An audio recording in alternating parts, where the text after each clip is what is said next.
Salutations! Welcome to the RPGamer's Experience. I'm your host, Phil JC Servant Willis. And in this hour-long show, we dive into the meat and potatoes of computer RPGs, going through game mechanics, sharing tips, and reading your comments if you're following us here on Twitch. RPGamer Experience is a production of RPGamer.com, your source for news, reviews, and home to the best gaming community on the net. Head on over there to find this and so much more. Best of all, RPGamer is made by people who have a passion for role-playing games, unlike a lot of other media review people and the such. But welcome to our very first show. This is kind of like a pilot episode. For the next few weeks, I'm going to be doing some pilot-y stuff. Just kind of testing the waters with this new show and this new show format. So your tips and ideas and thoughts will be greatly appreciated if you're helping me through this process.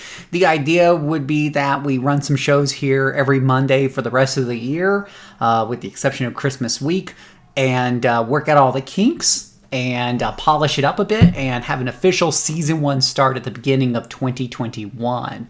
And the way this will work is for 1 hour, give or take, I go through a game. We call it the RPGamer's Experience, and we're going to go through it. I'm going to go into the meat and potatoes of what makes that game cool and original and different, get into the mechanics, and how the combats work, or the character progression, and things like that, so you can really get into the meat and potatoes of that game to see if it's something that you're going to like, or maybe it's something that you bought but you haven't gone and played, and this will help stir some of that interest when you really get into the details of it.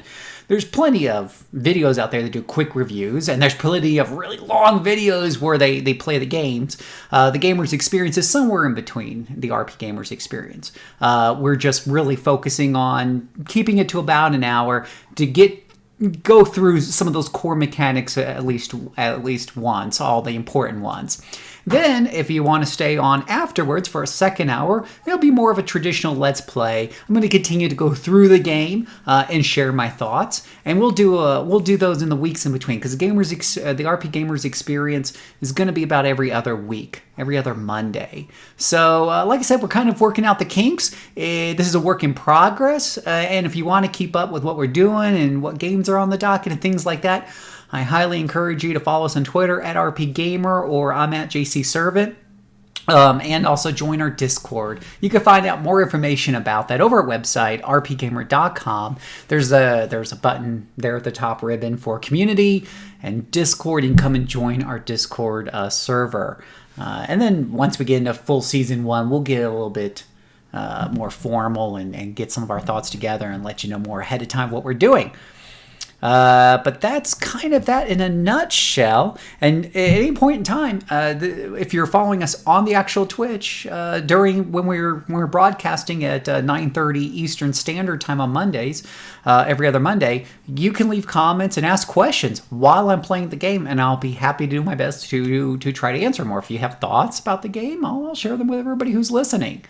Once we do this on Twitch, for the RPGamer's Experience, we'll go ahead and upload it eventually to YouTube, so that if for some odd reason you missed a show, you want to catch up, you'll be able to get that on demand over on our YouTube channel.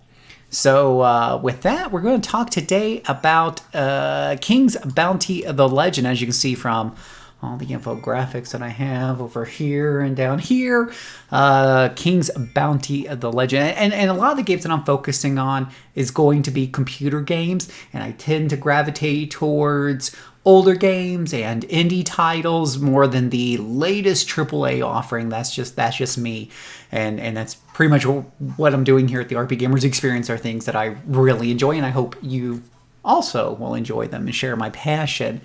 And I like King's Bounty: The Legend, and I'll tell you why in a minute. But first, let's go over some of the important statistics and details. King's Bounty: The Legend was originally released on April 25th, 2008. It's developed by Qatari Interactive, published by Atari and 1C Company, and you can grab it on GOG for $5.99. And they run a lot of sales on these things, so for some odd reason, $6 is a bit too much, or you're looking to save a few coins, you can just wait for it, put on your wish list. And there's a whole bunch of sequels. Maybe we'll cover those on some future shows, especially if you guys say you like this and you would like to see those. We'll be happy to put those on there. Lord Fate 2000 CRPG. Yeah, we have a CRPG club, by the way, over on our Discord channel, just focused on computer role-playing games. We even have a list that we're slowly working through, like a book club, that we'd love for you to join and come talk with us about the games. And in fact, one of the future games I'm going to be doing on here, probably not the next show, but the one after that, right before the end of the year, will be on Tyranny, which is one of the games on our CRPG club list. So yeah, it's kind of like a book club, but it's for computer role-playing games. Some of the best role-playing games ever made are on that list, so we're very excited to go through it and share our experiences together. But King's Bounty is the experience I'm going to be sharing with you today.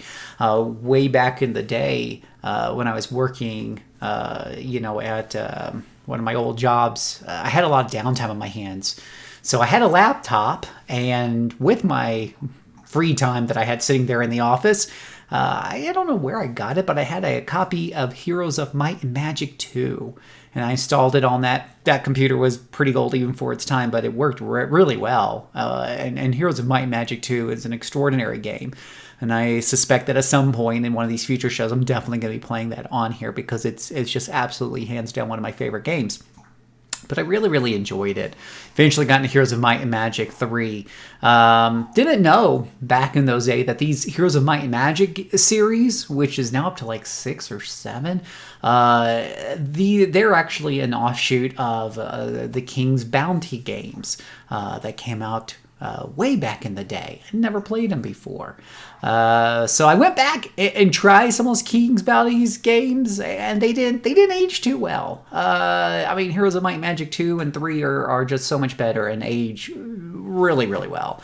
But they made, Qatari Interactive made a new game based on King's Bounty, modernized and upgraded with 3D graphics for the 21st century. This isn't a port, it isn't a remaster, it's an entirely new experience. It's King's Bounty: The Legend, and that's what we're going to be experiencing today. But just a really, really fun game here. So we're gonna switch on over. We get all kinds of boxes and things to click on here. But yeah, here is my GOG page, and we'll go ahead and get this bad boy running, and hopefully everything will work well. Yay, HOMM. Yeah, I love Heroes of Might and Magic, and we will be covering that on a future show. Ooh. One of those kinks I just realized I need to work out is I actually need to wear a headset, or just keep this all the way on mute maybe. I don't know if it'll come through the should if I keep the speakers all the way down here. Alright, that's what I forgot to do. I forgot to hook up the headset ahead of time. But that should be okay. We'll just go ahead and we'll start it over again. I'll just keep my speakers down to minimum so we don't get feedback.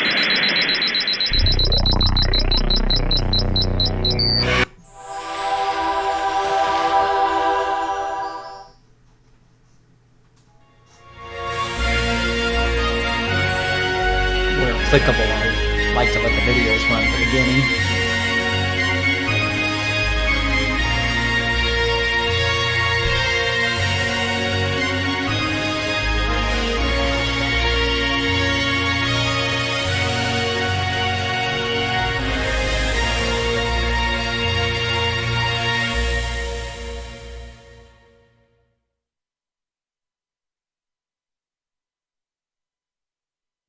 And there we are, King's Bounty: The Legends. I think everything's coming through okay at the moment. If y'all are having any problems hearing it or anything like that. Oh, Bindicurt on Twitter. Oh, got a Twitter reply. Oh, was not set up to answer Twitter things on here, but let me go ahead and do that really quickly here. So give me 1 second. We'll pull that right up and get that comment. Never heard of it, but I heard of Our Princess looks a bit like Heroes of Might and Magic. Color me curious.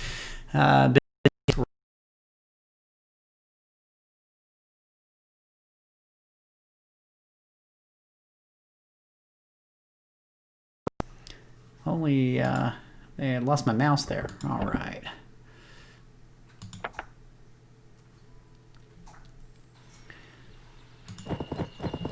Give me one moment here. This is a work in progress. I'm just going to test the sound, make sure we're working here.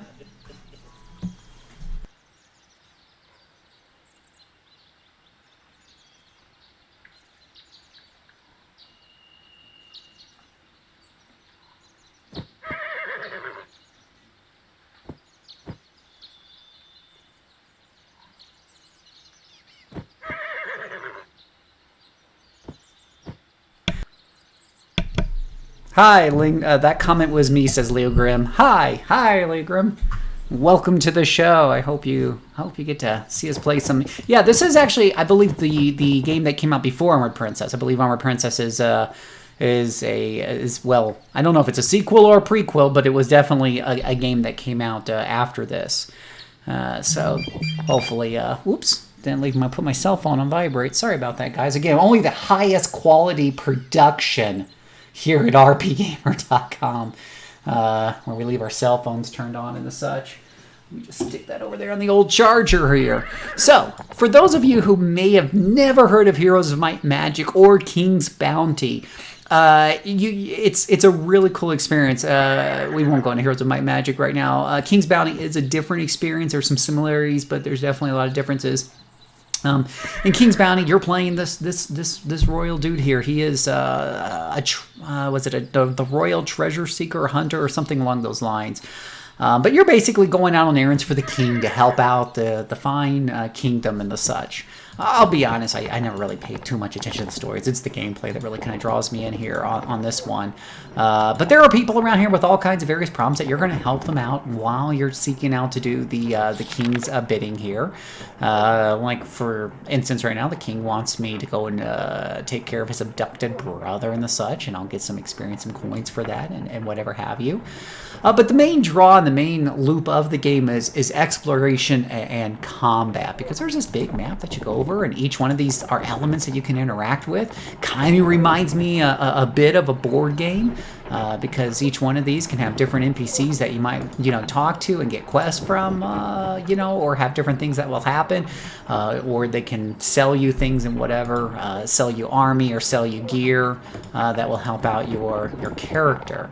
At the beginning of the game, you can actually pick between, I believe it's fighter, wizard, or I forget what the third type is, but it's basically somebody in between, tactician.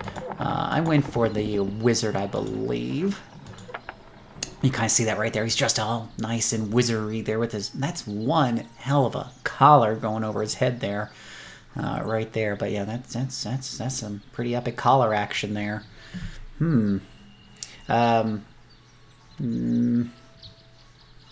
But you got a skill tree here that you're going to be working through: might, and magic. So each of the three different heroes focuses on, one of these. So I'm focusing a bit more on magic, and the such. But yes, you're going to go through and you're going to explore these lands and find ways to get into trouble as you slowly level up, and the such. And there's different areas that you're going to explore. And you got a world map here, and it's rather large. There's lots of different areas. You can mouse over here. You can see just on the main continent alone, there are 4 different lands that we're going to need to explore. Each one is chock full of all kinds of encounters and shenanigans. Let me just take a look here. And... give me 1 second, because... Well, do heroes get as crazy as Heroes of Might and Magic power-wise? Yeah, they are, depending on the type of hero you pick. You pick somebody who's more tactician-focused and stuff, then I'm sorry for dancing in and out here. I'm trying to fix something on the computer, but yeah, if you're picking somebody who's into leadership, then you're going to get a bigger army. The mind hero I feel like is more of the leadership type of guy that leans more towards getting a bigger army and leaning more on his army and diplomacy and things like that. But the magic one, yeah, the magic can get really powerful and kind of overshadow your army, from what I understand. You know, and that might also basically relies a little bit more on army because it's you're buffing your army through your combat stats and the buffs that you get through your skills. So, but magic is always usually pretty powerful in these games. It's kind of a way I'm trying to go. So you can mouse over these guys here, these enemies here, and you can see in the upper right hand corner it says he's weak. So that means I should be able to take him, and we'll get into our combat.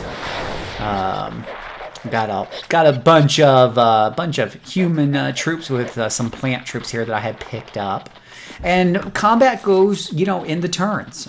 So based on the speed of the different characters. Now what you're going to see here is there's a number underneath of each of these icons or these characters. That's the number of them. So for example, here where I have the piranha plant, I got 54 piranha plants.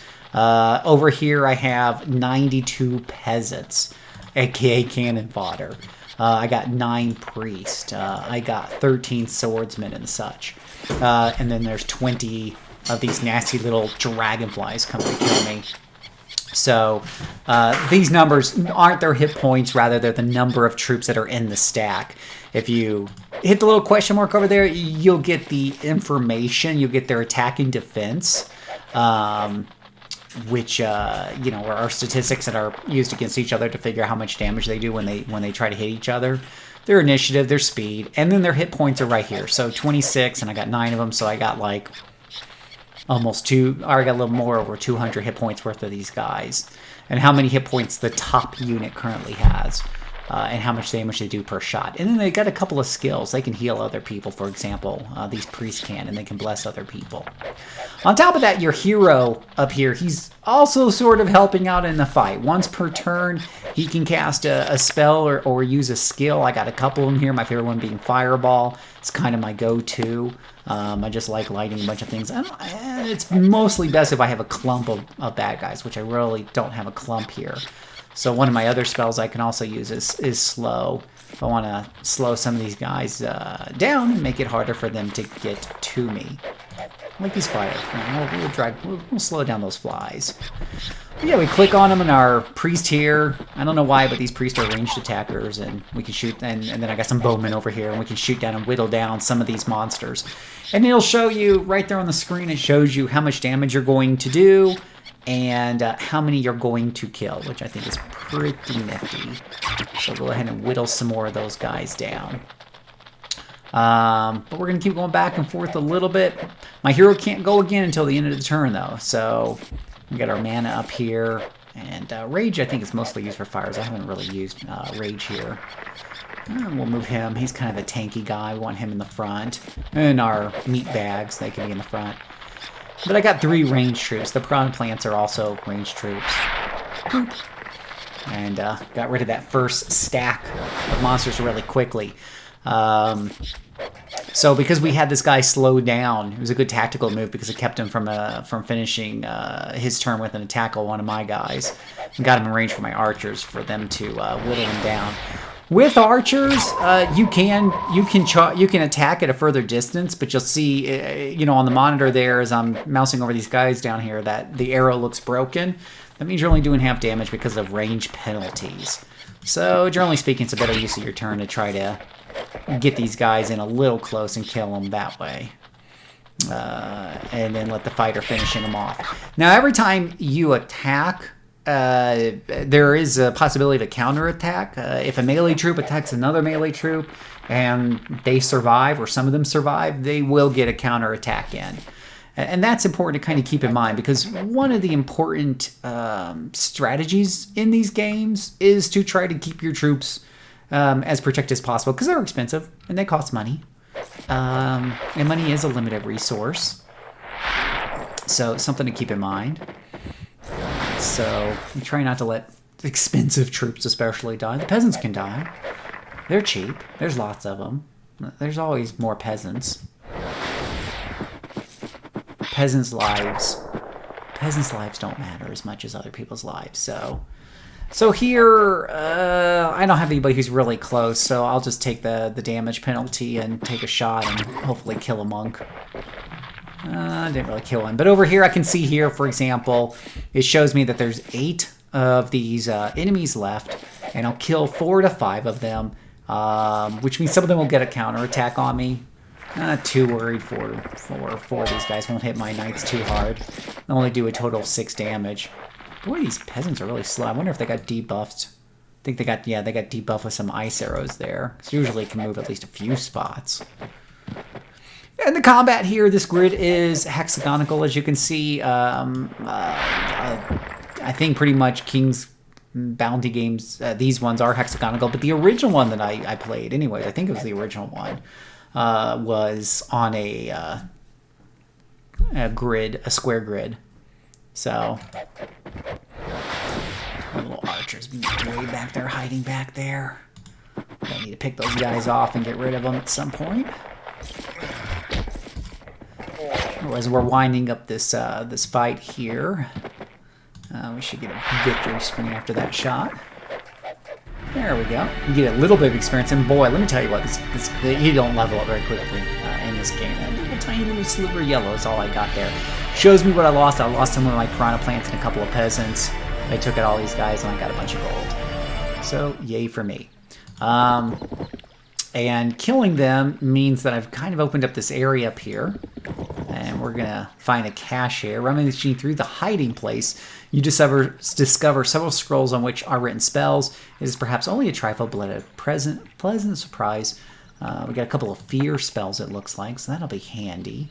I'm always about my crowd control spells in games.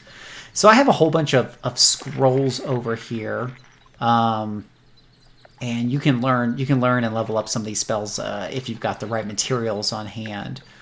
Which I got 46 magic crystals, but I need to level up my chaos magic to level up this fireball, for example. So there's also some requirements there. But yeah, you can scribe some of these spells if you've got the right magic requirements and you got the required materials. It can be very, very handy. Otherwise, they can be used as like a one-time use item as well. You don't have the items that you use directly in combat, I think, outside of the spells. But you do have some items that you can use outside of combat to like reinforce your troops. So here we got some griffins, and my mouse, when I can't go over it, it says slightly stronger. So that could be a tough fight. But you know, we got the magic spell, save game. A very important part of these games is saving early, saving often, and reloading if you take too many losses. Because stuff. Or you can just wait for him to walk by. Oh no, he caught me. Sometimes you just wait for him to walk by and get whatever goodies are hiding behind them. And this should be interesting because these are fun guys. Oh boy. No, this is not good. So the wolf used a scare ability, which it's going to take some of my characters out of my control, which is never a good thing. But I do have a nice little clump of these guys over here, perfect for a fireball to help whittle them down. And you can see where it highlights on the map where it's going to hit. It does more damage in the center than outside. So, so many things to kill, so little time. Does the log on the combat field just serve as an obstacle? Does the log... Oh, yeah. It's just pretty much an obstacle. It's supposed to make the battles a little bit more interesting because it's not just wide open and stuff. Did that griffin just split his attackers? Oh, that is fine. I've never seen that ability before. So I guess the griffin has the ability to split his stack. So there might be 2 griffins in the stack, and he splits up into smaller ones. Not really sure that's the most strategic thing to do in the world, but because you have less offense when you split your stack up like that. But as you can see, I'm not even in control of most of my characters. Because of that scare tactic or scare thingy that they have. Can I cast another spell? Oh, it's a new round. We can cast another spell. Cast another fireball and kill off some things. It's always about killing things off. Let's see here. So if I kill this, I get 14 of these piranhas. The question I'm asking myself here is, am I wasting some of this, the damage potential of the spell? Usually if you kill everything off with one spell, you kind of feel like you might have wasted some potential there. Whereas here, if I kill the bowman, I'll kill 5 of the bowmen, which... Oh, I see. It's because the thorn hunters take extra damage from fireballs. I'll teach them. Yeah, one little less problem in the world. Yeah, this is going to be a tough fight here with all these griffins all over the place and my knight just rushing off. All scaredy cat. Let's not worry about the ranged troops that might need your protection, tank. So hard to fight any brave knights these days. Yeah, well, so we'll do some damage to this guy here. Okay. Yeah, I think they killed some of my archers pretty bad. Oh, now I've got control of the fighter, dude. We'll just move down here. Don't have enough movement left to actually do an attack and move. Oh, I should have used the peasants to attack those wolves. Whoopsie. Oh, I got another spell anyways. Some wolves. It's a big stack of wolves, so I want to whittle some of them down before they get into range of some of my troops. This is definitely one of your tougher fights. I mean, I did say they're slightly stronger, so we're definitely going to take some losses here. Let's see, plays Griffin. Nope. Not our luck. Come on, kill that griffin. Yeah. Dead griffins. The only good griffin is a dead griffin.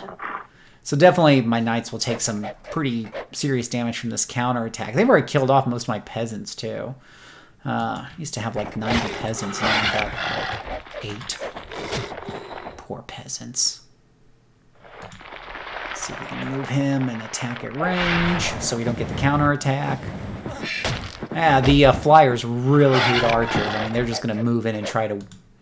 The AI will go after your weak troops. It's at least smart enough for that. Just wants to get them down. Alright. Ah, the plant's all happy. And we just get these last few bowmen here.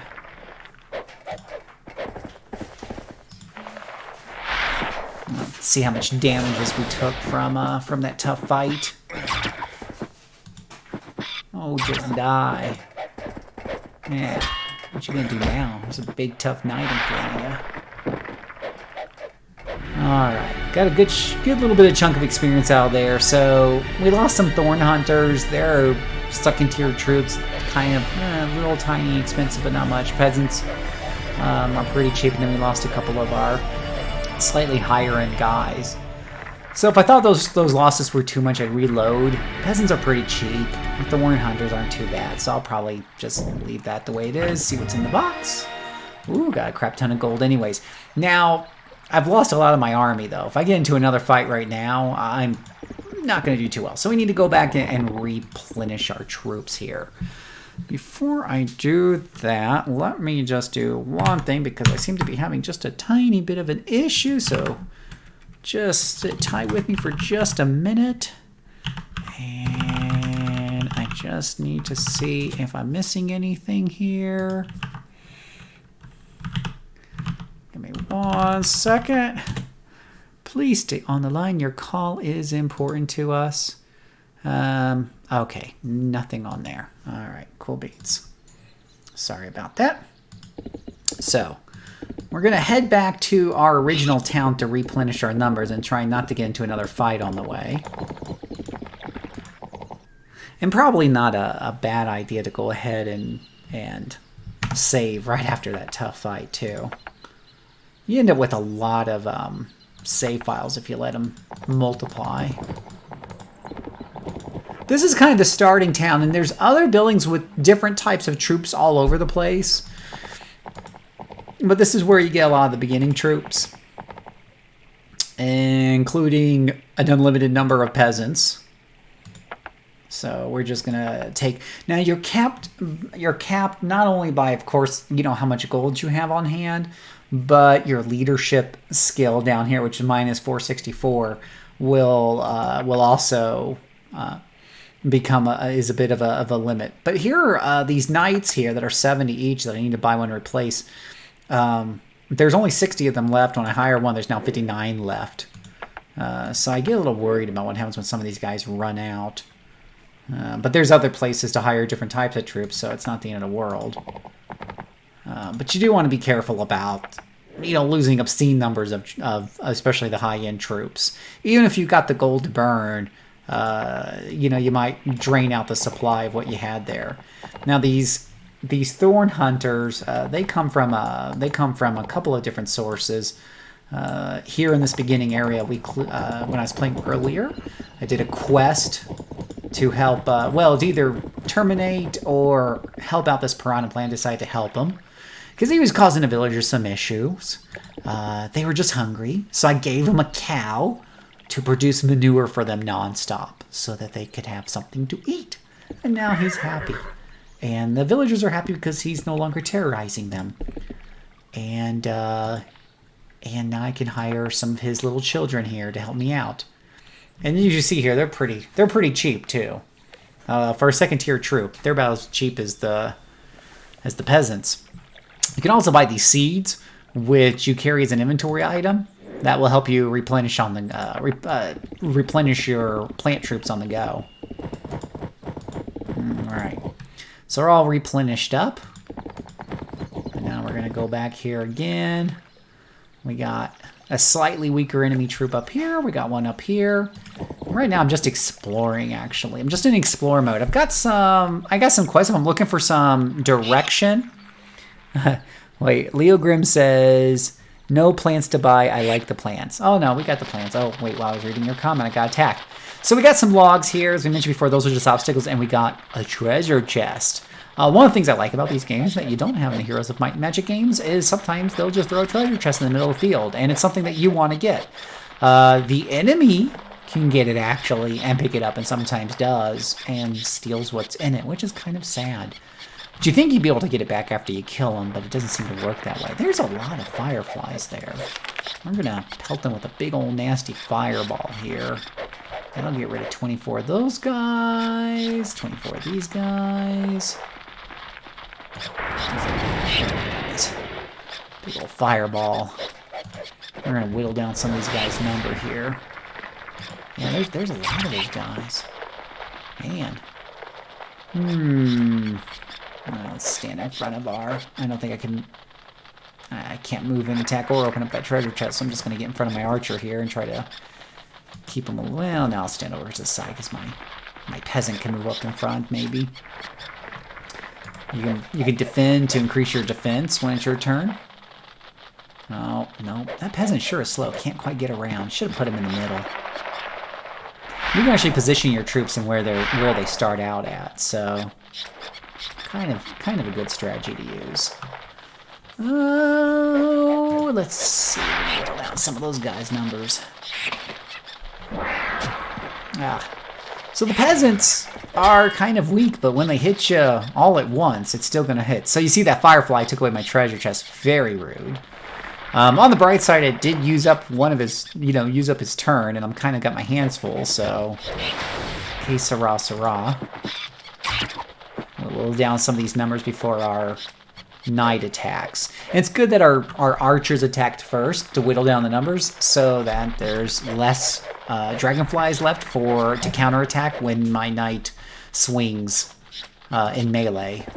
Because they get that counterattack. Well, assuming any of them survived anyways. And they got a piranha plants too. How rude. Ooh, ouch. That hurt. That was just rude. But piranha plants really don't like fireballs. They really don't. I'm going to get the one that's furthest away because he's just kiting us. And I think I can move a step and get a little bit closer and still shoot. In some of those games, you have to be careful because in some of those games, it depends on the troop, but they can't move and shoot. But it seems like in this game, we can move like one spear and shoot. Get slightly better positioning. Let's see if he can do it. Yeah, see, he can take one step and shoot. And yay! So, a little bit of losses there. Nothing heartbreaking. They lost a lot of dragonflies. And hey, we got little dragonfly. I forget where you can trade these wings in someplace. Almost level 4, though. So that's pretty exciting. But that's pretty much how the combat goes. It's nothing too difficult, but you do got to pay attention to your losses and stuff. We got a thorn sprout here we can pick up. And as I mentioned, we lost some of our thorn hunters. And so if you mouse over, you can see it says we have 41 out of a potential 58. Due to our leadership, we can have a maximum of 58 thorn hunters. So if we go into here, I do have some of the thorn sprouts. And we can use... we're just going to use like 1, I think. And that gets us back 8 thorn hunters. So I think we use 1 more and get that number up to near maximum. There we go. Our peasants are a little down, but we won't make a trip just to get back 20 more peasants. We got a flag here on the field. It sounds like a football game. We got a flag on the field. This flag will increase our leadership. So increase to 480. And now I can hold up to 60 thorn hunters. So always try to grab those flags when you can, because that's always a nice way to increase your leadership. You can rotate the camera around, by the way, by holding the middle mouse button. And I highly encourage you to do so, because there are certain things that can be a little difficult to see if you're not looking around. So we got like a castle here. We'll go into the castle. Looks like we got a marquee here that can sell us. Oh, hey, he can sell some replacement peasants. There we go. And I think we can afford another, or we can fit in another knight just because our leadership went up. And he's also selling some scrolls. You can also buy an equipment from him. Let's see here. Flexible steel wrap with a fastener. +2 defense, -1 attack. I'm not a big fan of paying 5,000 gold for something that has a penalty stat to it. So we'll pass on that. Looks like we got a guy here, shepherd boy. Sir, help me. Everything has turned to stone, and I too will turn to stone soon. I'm so scared. If you're used to the Heroes of Might and Magic series, by the way, I mean, one of the other big differences in this game, aside from the fact that you're not building up your own castles and towns, is that you got a lot of RPG quest, type of things, a side quest. Calm down, boy. Calm down. What happened? Everybody has turned to stone. It started recently. My mom, dad, uncle, Primus, and even Squibbler Niles are now just stones. I don't want to be a stone. Sir, you have a horse or a knight. You're a knight, aren't you? My dad told me that true knights help everyone defeat evil. Help me. I don't want to become a stone. How can I help you? Your people must have offended a wizard, and he cursed you. No, there are no wizards here, and we would never do harm to a wizard. We are just common peasants. There's only a druid, old Corbin, but he is not a wizard. Instead, he cures our animals and sometimes the people if someone is ill, and we bring him food and clothes for his help. He was here a little while ago, and after he had left, everyone started turning into stones. Druid, you say? Tell me where he lives, and I'll go to him and ask for advice. Please go there. Corbin lives in the woods somewhere near the lake. I've never been there. The boy, boo-hoo-hoo. The boy broke down and burst out crying. Okay, lad, don't cry. I'll be back shortly. So we got a little bit of a side quest here, and got some people turned to stone. And definitely with these buildings and stuff, you just want to mouse over them and see if there are places you can go into, because sometimes there'll be things inside. We got a scroll just lying on the ground here. Always look around carefully. There's just all kinds of goodies on the ground. Oh, look at this. We got this nice little treasure chest up here. I wonder if we can get to that. I think we can get to that without even... I don't see any monsters in the way, so we're just going to grab that. There's a beholder over there, which looks absolutely fierce. Got some gold out of there. So if we mouse over the beholder, it says strong. I'm not looking for a strong fight.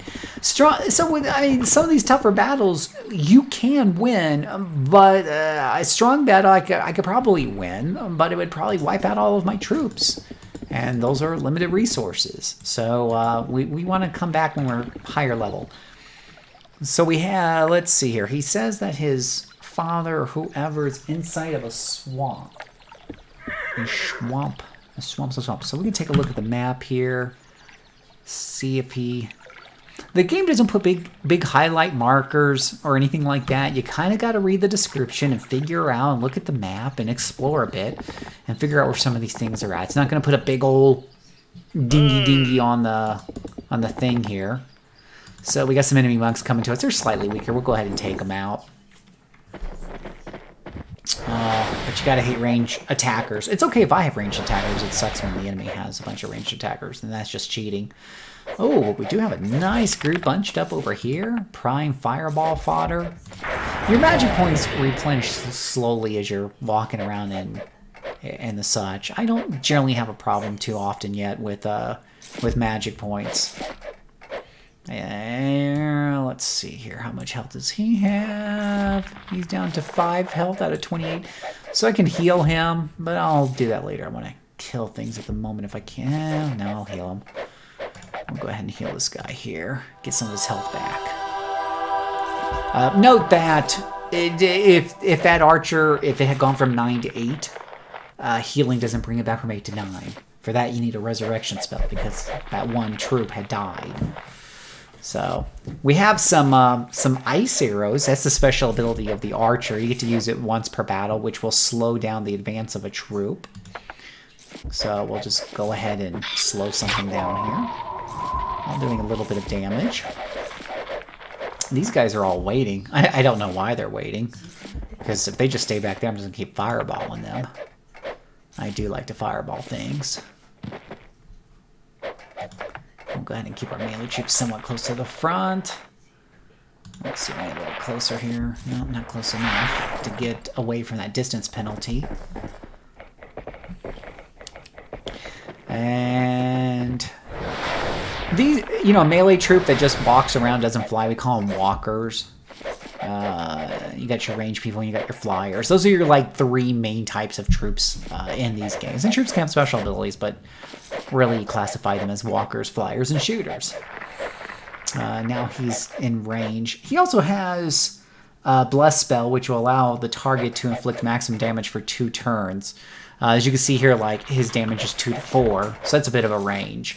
Average is 3, so that would increase it to 4. That'd be like a 33% boost.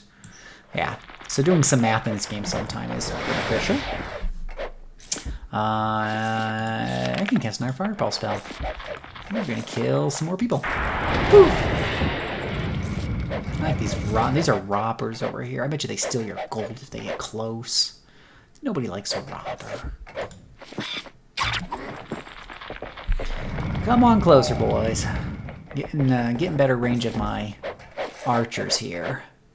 We have fighter against fighter, and I'm only going to kill 1 with mine, which means he'd have 6 left to survive to counterattack. I'm going to see if I can hold off and delay my turn. That's another option. It's a strategic option. You can always delay your turn.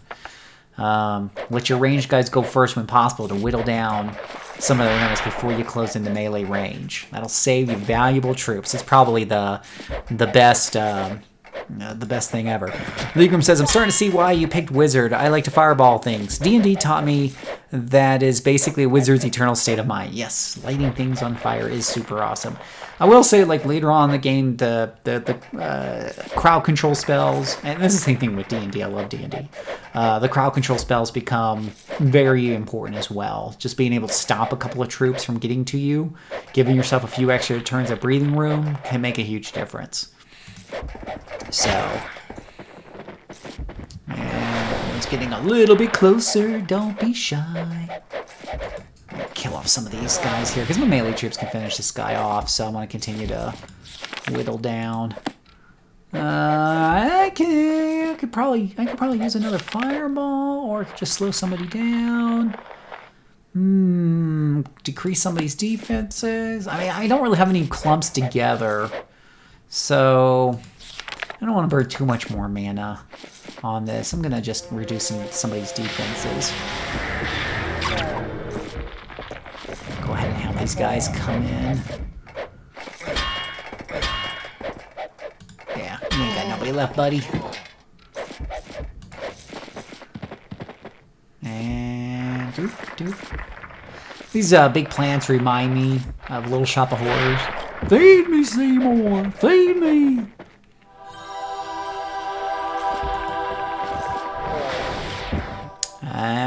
And another one bites the dust. Dum, dum, dum. Do-do-do-do-do-do. And there we go. Not too many losses there. A few cheap piranha plants and peasants. Oh, so close to that next level, too. Took out a lot of enemies. And the best reward you get from those battles is you kind of make it easier to get to other parts of the map. And get little treasures and such.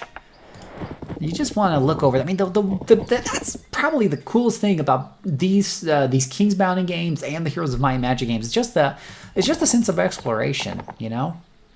We have another guy over here, probably with another quest. And here's a little quest maker over his head. I'm gonna put that on the back burner for the moment because I'm really kind of curious. I'm gonna try to stay focused. You can definitely get all over the place with all the different quests that are out there. A little bit of gold hiding in the corner, by the way. Just 520 gold lying on the ground. But you can pick up all just countless numbers of quests and not get anything accomplished. We got a trader up here. What is he trading in? Welcome, traveler. Would you like to look at my goods? Oh my gosh, he's selling these. He's selling 25 of these devilfish. Abilities marine. During naval battle, morale is increased. He's fire resistant. So you see all these different types of abilities that they have. And later on, you're going to be going out to sea, and that creature has some sea abilities that make him better when you're fighting out on your ship. So, pay attention to that. Oh, look at that. We got magic crystal just lying on the ground. We got a lighthouse up there. I'm not looking for a lighthouse. I'm looking for that druid. Ooh, a red rune. See, keep your eyes out for these little details. Might rune and a magic rune over here.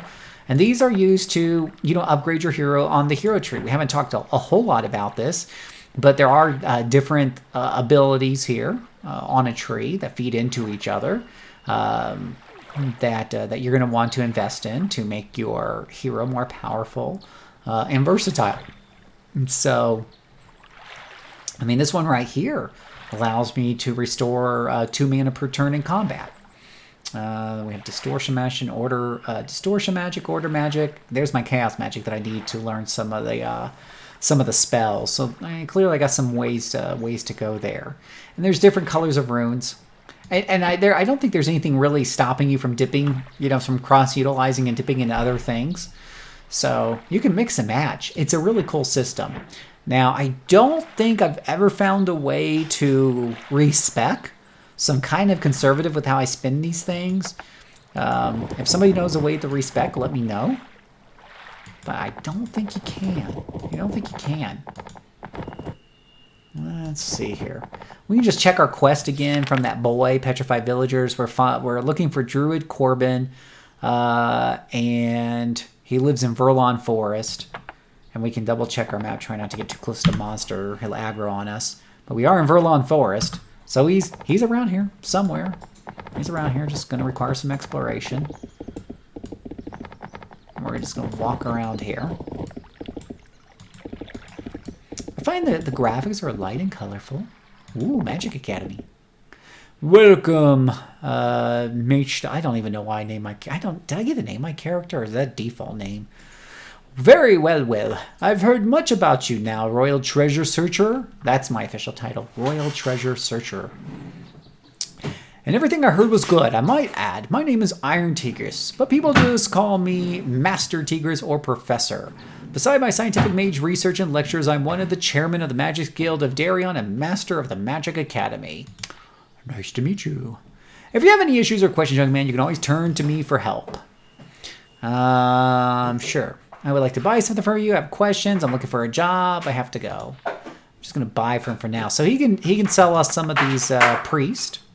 We can't buy anymore because we're at our leadership max. He's got those cool archmages, which are expensive but pretty powerful. What are these? Whoops, let's close that. What are these? Potions of mana let you restore 50 points of mana. And then we got some spells on sale. Cute, cute. Don't need any of them. We're looking for, another rune of red rune, might rune. Yeah, we don't want to run to that beholder. Fountain of the Goddess Gold. We're going to save right here. I will show you, one of the things we try to do on this show is just show you some cool little trips and techniques. So let's say I really want to get to that fountain, but dang now there's this beholder in front. I don't want to fight him. Sometimes what you can do, okay, with some enemies anyways, they'll start chasing after you. And you can basically pull them all the way out, run in a circle, and come back and get their goodies. But he's not moving. Can I just... Whoa, no! There he goes. We're going to load that back. We do not want to fight beholders. These games usually make it really easy to reload your game, so it's not a big deal. You have to get really close to aggro that guy. Okay, we're not going to tempt fate. Let's see here. There's a peasant here. Help me, kind man. You just can't even walk around this forest without people yelling for help.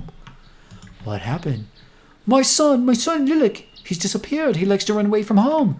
But I always knew where to find him. But this time, the track leads to a cave. But I strictly prohibited him from going there. Why don't you find him yourself?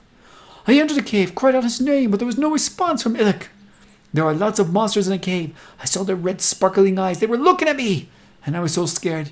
Please go there and find my son. I cannot give you a reward, but please, champion, help me in the name of the common people and valiant deeds. Okay, I'll try to find your boy.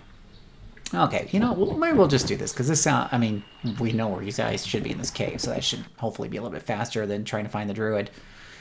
Dungeons in this game are just like the overworld. They're just like smaller versions of the overworld. Oh, we got an overpowering spider here. Well, that's no bueno. His son's, I'm sorry, your son's dead, buddy. We can see if we can get around the deadly spire of death. We'll see if we can. We'll save first. But, yeah, that spider's moving slow. So this is what I talked to y'all about kiting before. We can go ahead and grab this flag here, get some more leadership. 22 leadership will be nice. That's going to give us bigger stacks of troops. We're going to ignore the deadly spider of death. We're going to collect stuff. What do we have here? And that one's strong. That one's strong. You go far enough. Oh, shucks. Getting stuck between two spiders here. Please don't keep coming towards me. Please don't come. Oh, I hate spiders. I hate spiders. I hate spiders. All right, we're going to come over here. I don't want to find out if strong is too strong. I mean, I can. I just saved. Let's just see if we can find the boy. What do we have up here? We have another strong stack of spiders. Lots of spiders everywhere. Lots of spiders. So many legs. So many spiders. Another overpowering stack of spiders, and I think that's our boy. So we're going to need to try to, like, pull those spiders away from him if we want any chance of getting to him. Or we make a note and come back here later. Let me just see what's over here. So we have, like, this big circle thing, but I think there's another spider right there. Very strong. Can we run around here? So I'm looking for a circle. If we can run the evil spider around the circle, we have a chance of sneaking by him, but just as he is right there, I don't think I can get by him without him attacking. So I think I'll just have to come back to this a little later. Sorry, kid.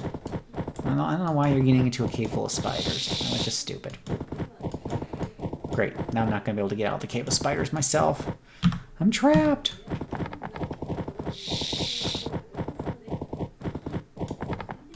So, like, you can kind of bring him down here, kite him out a little bit, and then come back and run around and get to where he was blocking. It's a fun little tactic to use where those kinds of passageways are available. Void were prohibited by law. So sometimes you'll need to look at those things and say, I'm going to come back to that later. Let's go ahead and take out these spiders, because we're really close to leveling anyways. We'll save. We'll take out these spiders. Ooh, that treasure chest really is close. We love it when those spiders are all bunched up, too. Wow, there's 54 spiders there. Holy crap, that's a lot of spiders.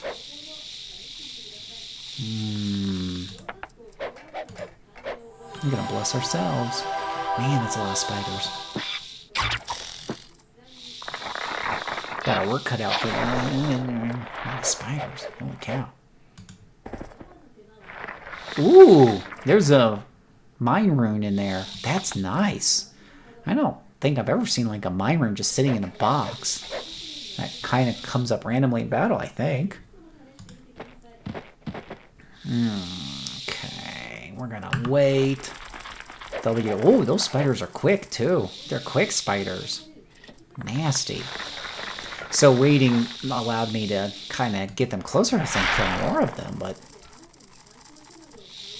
Oof. Well, at least they're in a nice fireball position. Oof. It's a lot of spiders.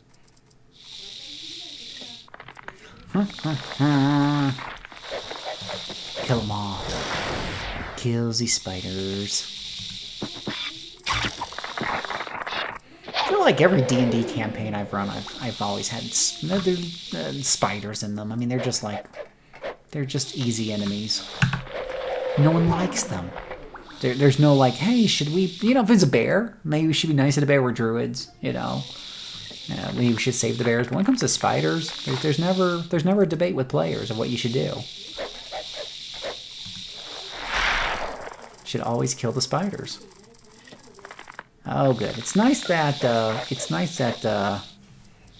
they weren't able to attack on that move-in.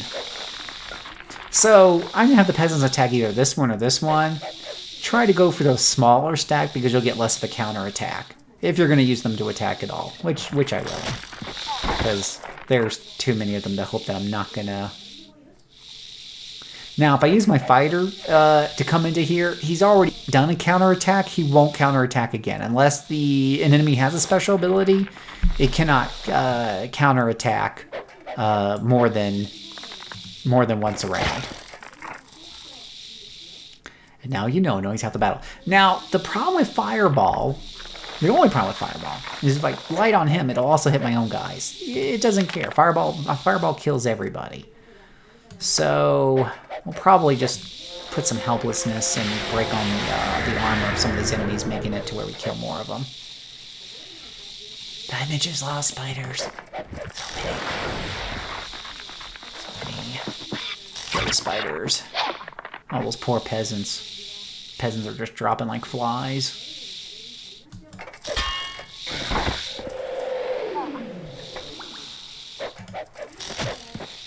Oh, well, that's what you're there for, peasants. That's your job, to die.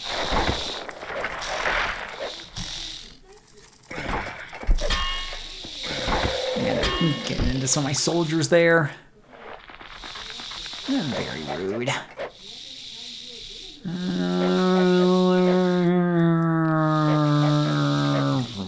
Kill some of this over here. Try to get rid of this stack down here on the bottom. Yeah, we're definitely taking some losses here. Let's see if we can get rid of some of these skeleton archers.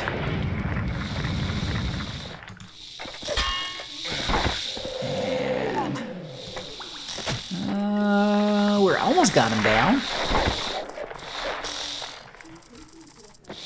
Kind of go through the motions and kill off the rest of these guys. Could probably use one more walker and one less ranged character to set a better line of defense to protect the ranged attackers better.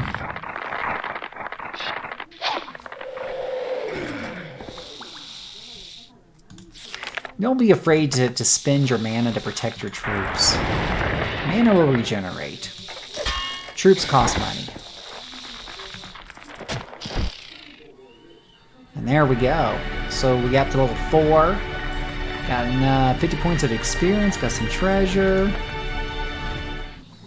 Oh, and we leveled up. So the runes you get for leveling up is based, somewhat on the class that you choose. Wow, 160 leadership.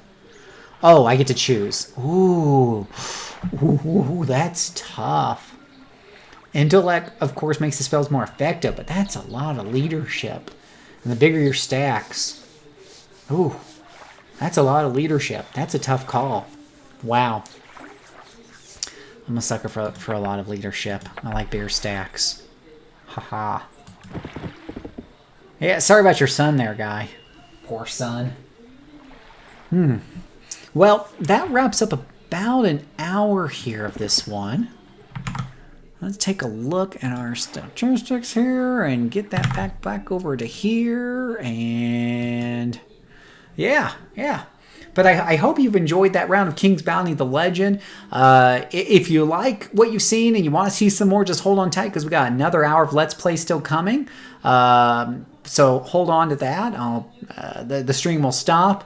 I'll take a little bit of a few minutes break. And we'll be right back on to continue this grand adventure. Maybe we'll find that druid. So if you want to stay on, feel free. And I just, let's see here. Just want to remind you all that this is a production of RPGamer.com. We'll also be back next Monday. Next Monday, we'll be doing more Let's Play. There won't be an official Gamers Experience. We'll be doing more King's Bounty: The Legend. And then the following Monday, 2 Mondays from today, I think that is, we'll take a look at the old calendar. It says November the 30th. We'll do a Let's Play. We'll be doing Rebel Galaxy. So I haven't played that one. That's a really fun one, I think. I like space shooters. So anyways, thank you so much for watching. I would love to hear what you think. You can hit me up on Twitter at JCServant or hit RPGamer up at RPGamer. Talk to me on Discord. Tell me what you thought. Tell your friends about it. They can still watch this in Twitch for a while, and then we'll bring it over to YouTube at some point. So you'll be able to see it over our channel there if they weren't able to be on a live stream. So let me know what you think. If you're signing off for the night, have a good night, and otherwise stand by. We'll be back in a few minutes.